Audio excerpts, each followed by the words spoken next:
বাংলার মানুষ আর ফ্যাসিবাদ জন্ম হতে দেবে না। এই বিদ্যমান কাঠামোয় নির্বাচন হলে আরেকটি হাসিনার জন্ম হবে।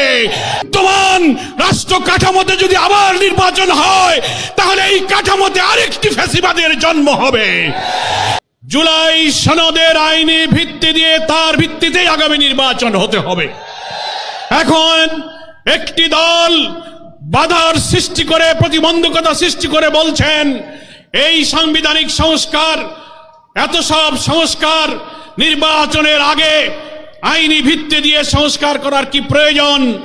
পরের সরকার আসবে, সেই নির্বাচিত সরকার যে সংবিধান সংস্কার করবে তার তফসিলে তারাই এই সব বিধানগুলো সম্পৃক্ত সংযুক্ত করবে।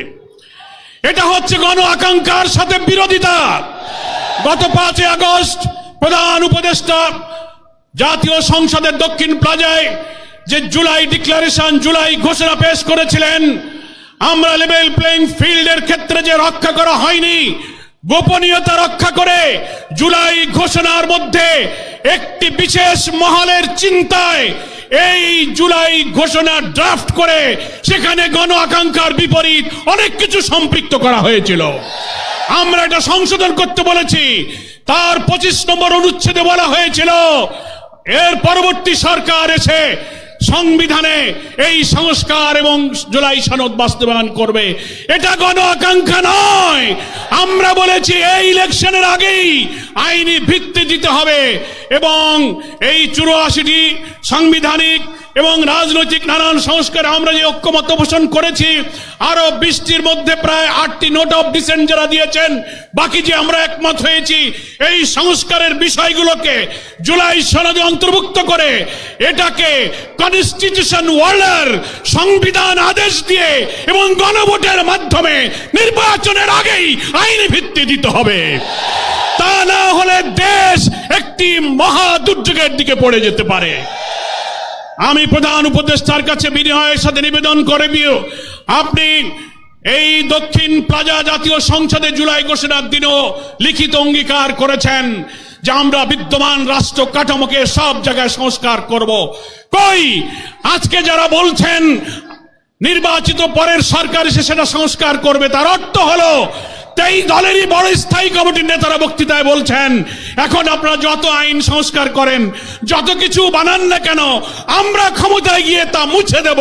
এখনই তাই যদি বলতে পারে তো আগামীতে কারা ক্ষমতায় যাবে আমরা জানি না, কিন্তু তাদের ইচ্ছার মধ্যে কিন্তু দুরভিসন্ধি আছে। তাই এখন যেহেতু অন্তর্বর্তীকালীন একটি নির্দলীয় সরকার, এটাই হচ্ছে জুলাই সনদের একটা জাতীয় ভিত্তি, সাংবিধানিক ভিত্তি, আইনি ভিত্তি দেওয়ার সবচেয়ে উপযুক্ত নিরাপদ সময়। সেজন্য কোনো তালবাহানা না করে আমরা ঐক্যমত্য কমিশনকে এবং সরকারকে, যেহেতু সরকার প্রধানই হচ্ছে ঐক্যমত্য কমিশনের প্রধান, আপনি সকলকে ডাকুন, কোন সংকট তৈরি না করে আপনি কনস্টিটিউশন অর্ডারের মধ্য দিয়ে, একটা রেফারেন্ডামের মধ্য দিয়ে, এখনো সময় আছে, আপনি ইলেকশন এই সনদের ভিত্তিতে নির্বাচন করুন। কেউ কেউ বলছেন না এটা করা যাবে না। অনেক সাংবিধানিক মেজর ইস্যুতে যে ভিন্ন মতগুলো রয়েছে, আমরা প্রস্তাবে ঐক্যমত্য কমিশনে বলেছেন প্রধানমন্ত্রী পরপর 2 বার ক্ষমতায় থাকতে পারবে না, জুডিশিয়ারিতে প্রধানমন্ত্রীর ইচ্ছায় নিয়োগ হবে না, সাংবিধানিক পদগুলোতে নিয়োগ হবে না, সেপারেট অ্যাপয়েন্টিং অথরিটি হবে। এই সংস্কার যদি এখন না হয়, প্রেসিডেন্ট প্রধানমন্ত্রীর ক্ষমতার ভারসাম্যগুলো ঠিক করার জন্য যত সংস্কার এত 2 মাসে আমরা করলাম, তা যদি ইলেকশনের আগে না হয়, বিদ্যমান রাষ্ট্র কাঠামোতে যদি আবার নির্বাচন হয় তাহলে এই কাঠামোতে আরেকটি ফ্যাসিবাদের জন্ম হবে। এই বিদ্যমান কাঠামোয় নির্বাচন হলে আরেকটি হাসিনার জন্ম হবে। বাংলার মানুষ আর ফ্যাসিবাদ জন্ম হতে দেবে না। সেই জন্য লেভেল প্লেইং ফিল্ড আপনারা মেনটেন করতে পারছেন না। জুলাই সনদের আইনি ভিত্তি দিন, কনস্টিটিউশন অর্ডার জারি করুন, গণভোট দিন, ফ্যাসিবাদের দোসরদের রাজনীতি অকার্যকর করে তাদের কার্যক্রম স্থগিত করুন এবং আপনারা নির্বাচনের পূর্বে প্রতিশ্রুতি দিয়েছিলেন ঘৃণ্য মানবতা বিরোধী অপরাধীদেরকে দৃশ্যমান বিচার এই নির্বাচনের আগেই জাতির সামনে দেখাতে হবে। এগুলোই হচ্ছে আপনার প্রতিশ্রুতি বাস্তবায়ন করতে হবে। আপনি জনগণের কাছে প্রতিশ্রুতিবদ্ধ আছেন। তাই দেশবাসীকে আজকে বলবো, অনেকে বলছেন যে আপনারা আলোচনায় আছেন, আবার কেন আন্দোলনে যাচ্ছেন? এটাই হচ্ছে কারণ। আলোচনার টেবিলে যাচ্ছি, কিন্তু সে আলোচনার সফলতার মুখ দেখছি না। মনে হয় কোন চাপের মধ্যে পড়ে সরকার একটি শুভঙ্করের ফাঁকির দিকে যাচ্ছে। তাই আমাদের আন্দোলনের কর্মসূচি আমরা আজকে যেমন রাজধানীতে করছি, আগামীকাল সকল বিভাগীয় সদরে হবে, 26 তারিখে জেলা উপজেলায় হবে। দেশবাসীকে এই কর্মসূচি বিপুলভাবে সফল করে গণ আকাঙ্ক্ষা, উইল অফ দ্য পিপল, যেটা আমাদের আর্টিকেল 7 এর মধ্যে বলা হয়েছে, এর ভিত্তিতেই জুলাই সনদের আইনের ভিত্তি দিয়ে এই নির্বাচনী হতে হবে। আমরা ফ্যাসিবাদের রাষ্ট্র কাঠামো সংশোধনের জন্যই যে এত রক্ত দিয়েছি, এত জীবন দিয়েছি। এখন যদি 2 মাস 3 মাস সংস্কার করার পর একটি দল বলে এটা পরে হবে, তাহলে এতদিন আমাদের কেন পরিশ্রম করালেন? সেই জন্যই আমরা বলছি আমাদের আন্দোলন এটা রাজনীতির অংশ। It is the part of politics.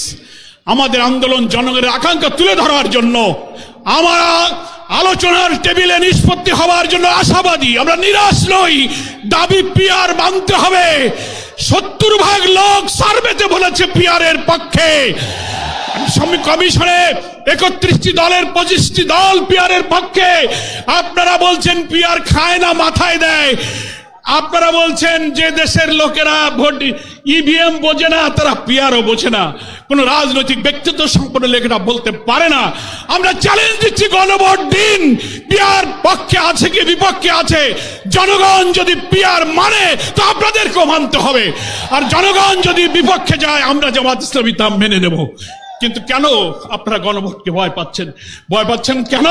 পিআরের মধ্য দিয়ে যদি সকলে অংশীদারিত্বের ভিত্তিতে পেশি শক্তি, কালো টাকা মুক্ত কোয়ালিটি পার্লামেন্ট হয়ে একটি সুন্দর সরকার গঠন হয়, তাহলে যারা কর্তৃত্ববাদী সরকার ব্রুট মেজরিটি নিয়ে আরেকটি ফ্যাসিবাদী হয়ে উঠতে পারবে না, তারাই পিআরকে ঠেকাতে চায়।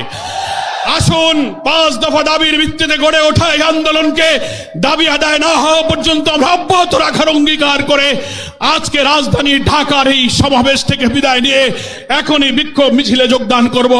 আল্লাহ হাফেজ। বাংলাদেশ জিন্দাবাদ। জামাত ইসলামী জিন্দাবাদ।